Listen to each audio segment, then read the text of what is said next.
In the early 1900s, infection still decided who lived and who did not. A small cut, a sore throat, a difficult birth, or a routine operation could turn into a fever that climbed and never came down. Doctors knew bacteria existed and they knew cleanliness mattered, but they lacked a reliable way to stop microbes once they spread inside the body. When infection took hold, medicine often watched it run its course. Treatment mainly meant removing what could be removed. Surgeons drained abscesses, cut away dead tissue, and sometimes amputated to keep infection from moving upward. Hospitals used antiseptics and strict washing to reduce spread because prevention worked better than rescue. For patients already sick, care stayed supportive: fluids, rest, wound care, and hope. Some people recovered on their own, many did not. Even a successful surgery could end in sepsis. This reality shaped every decision. Doctors hesitated to operate because infection followed scalpels. Families feared pneumonia and infected wounds as much as accidents themselves. Entire wards filled with illnesses that began as ordinary problems and ended as unstoppable bloodstream infections. The limits were clear. Antisepsis slowed bacteria outside the body, but it did not reach them once they settled deep in tissue. The world needed a medicine that targeted germs directly from within. In 1928, a British scientist named Alexander Fleming noticed something strange in his lab. A common mold had landed where bacteria were growing, and around it the bacteria had disappeared. It looked like an accident, but it acted like a message. Something made by that mold had killed the germs while leaving everything else alone. For the first time, infection did not look like a fate. It looked like a target. Fleming tested the effect again and again. The substance, later called penicillin, stopped certain dangerous bacteria from multiplying, even in tiny amounts. That detail mattered. Doctors knew chemicals could kill microbes on surfaces, but inside the human body those same chemicals usually harmed the patient too. Penicillin suggested a new idea: selective toxicity. An antibacterial drug could hit bacteria hard and spare the person carrying them. The implications spread faster than the mold ever did. If a drug could seek out bacterial infection, then surgery and antiseptics no longer had to do all the work, and supportive care no longer had to mean waiting and hoping. A new category of medicine appeared in front of everyone's eyes. It promised cures, not just control, and it quietly reset expectations for what modern healthcare could even attempt. World War II turned infection into an enemy that could decide battles after the bullets stopped. Wounds that might have healed became deadly once bacteria took hold. Military planners needed a drug that worked fast, worked reliably, and could be carried anywhere soldiers went. Penicillin stopped being a laboratory miracle and became a wartime priority. Governments pushed industry to make it in huge amounts, not grams, but tons. To do that, production had to change. Companies scaled up fermentation, grew the penicillin-making mold in deep tanks, and learned how to purify and package the drug so it survived transport and storage. Supplies that once served a handful of patients now reached entire armies. Penicillin moved through field hospitals and ships and supply depots. It treated wounds, pneumonia, and blood infections. Antibiotics entered mass distribution for the first time.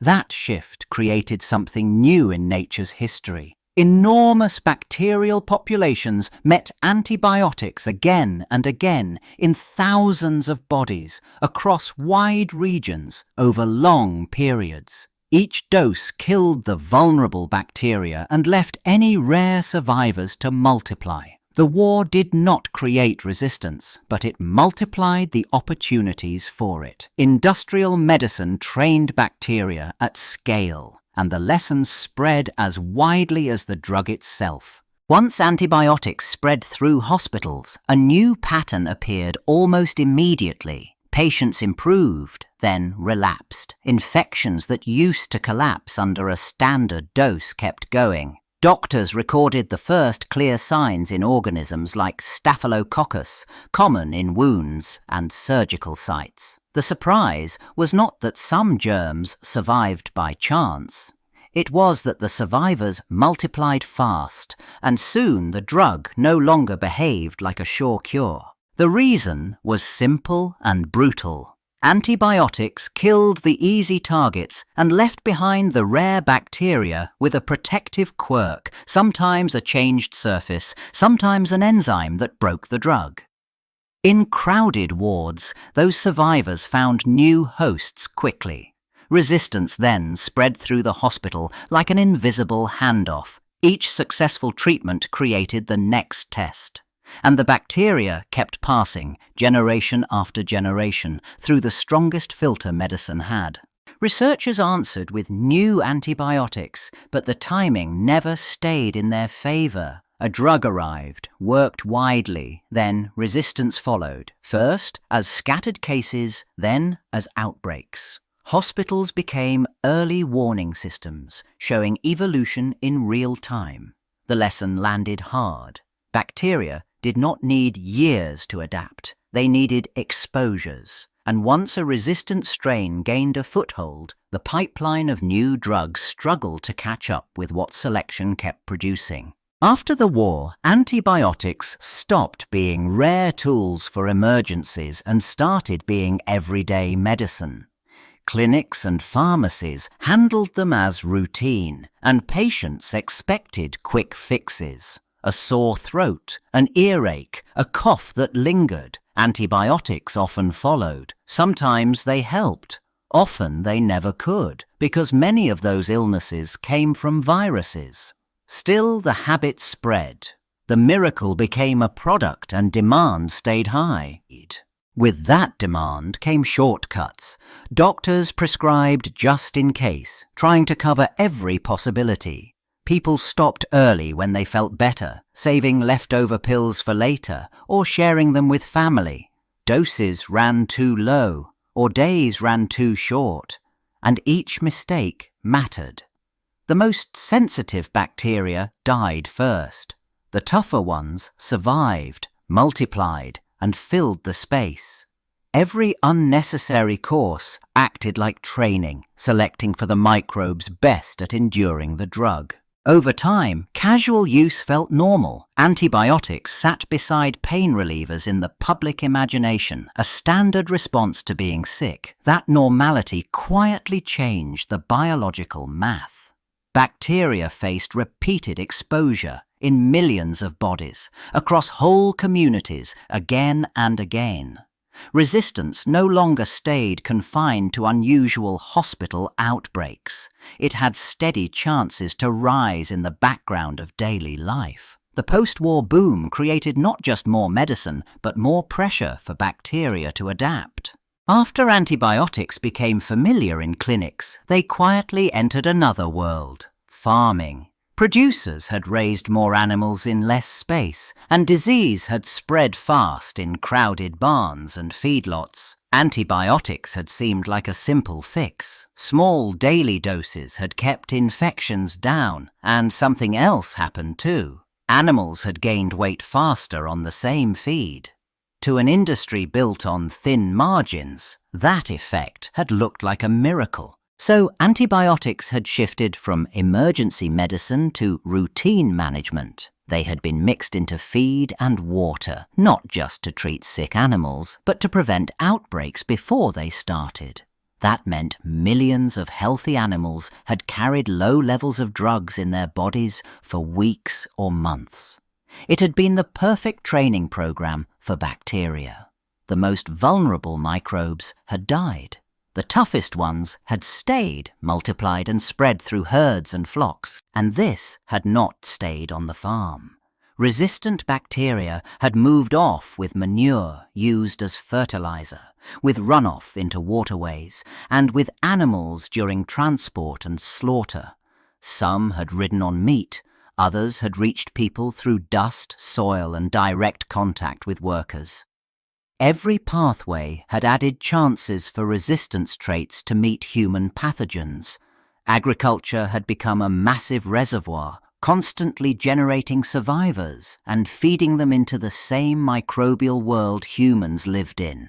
At first, resistance often looked simple. One drug failed, in one place, in one germ. But bacteria did not always keep their defenses locked inside their own DNA. Many carried small rings of genetic material called plasmids. These plasmids acted like add-on parts. A bacterium survived an antibiotic, kept the plasmid, and then passed that survival gene along as it multiplied. Resistance stopped being rare. It started becoming shareable. Then the real shift happened. Plasmids did not always hold just one trick. They collected genes, sometimes several at once, each one blocking a different antibiotic. One bacterium did not need to invent every solution from scratch anymore. It just needed to pick up the right package. Other gene-swapping routes added to the traffic, moving DNA between neighbors. Isolated resistances turned into bundled toolkits, ready for new battles. Those toolkits traveled fast because bacteria mixed constantly. Different species shared space in guts, on skin, in soil, in sewage, in farm runoff, and in hospitals. When antibiotics pressed down on these crowded communities, the bacteria carrying multidrug plasmids gained the advantage and spread. Some once manageable infections began resisting several drugs at the same time.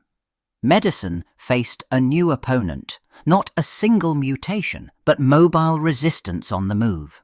Resistant bacteria no longer stayed where they first appeared.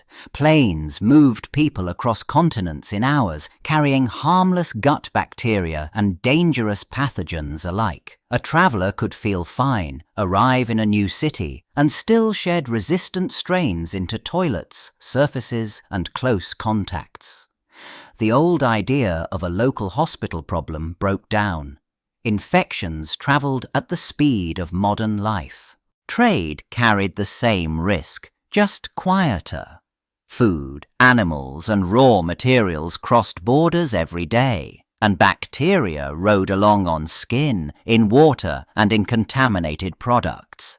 Resistant strains that evolved in one country's farms or clinics showed up in another country's kitchens and wards. Outbreaks stopped having clear borders. A supply chain turned into a chain of transmission. Modern healthcare networks accelerated it further. Patients moved between hospitals, long-term care, and specialist centres, sometimes across countries for surgery or cancer treatment. Each transfer brought antibiotics, invasive devices, and vulnerable bodies into the same system. Resistant organisms colonized silently, then flared into hard-to-treat infections when immunity dipped. A superbug did not need to conquer the world, it only needed connections. By the late 1900s, the easy era of antibiotics faded. Drug companies kept searching, but the pipeline slowed to a trickle. The simplest new medicines already existed, and finding fresh ones took longer and cost far more. At the same time, resistance kept spreading, which meant new drugs lost their power faster. A hard truth settled in. Cures no longer arrived on schedule. Medicine then changed tactics. Instead of assuming a stronger pill would always appear, hospitals focused on stewardship, using antibiotics only when they were truly needed, choosing the right drug and stopping at the right time. Every dose mattered because each unnecessary course trained bacteria for survival. Doctors relied more on careful testing and guidelines, trying to protect the few reliable options that remained. The fight also shifted to watching and containing. Surveillance tracked which resistant strains appeared in which places, so outbreaks got spotted earlier. Infection control tightened. Hand hygiene, cleaning, isolation, and smarter routines around catheters, surgery, and intensive care. These steps sounded basic, yet they decided who got infected and who did not. Antibiotics stopped being a guarantee and became a managed resource. By today, the world no longer sat in the early 1900s helplessness. Many infections still meted out swift punishment, but cures existed in drawers, carts, and clinics everywhere. The problem was that the cures did not stay powerful by default. Every dose pressed bacteria to adapt, and the survivors multiplied. Resistance no longer appeared as a surprise outbreak. It persisted quietly across hospitals, communities, and borders. Yet modern medicine also carried new tools that earlier doctors never had. Rapid diagnostics identified a culprit in hours, sometimes minutes, so treatment matched the germ instead of guessing. Vaccines reduced the number of infections in the first place, cutting the need for antibiotics at the source. And new approaches emerged, from antibody drugs to phage therapy and microbiome-based treatments. The toolbox grew, the clock still ran.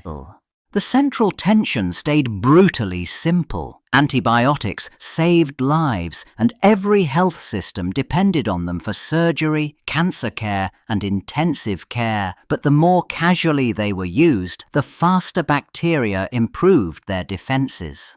Resistance turned common infections into long hospital stays and limited options, especially where diagnostics and backups were scarce. The modern world possessed cures, then watched them get out-evolved by routine habits.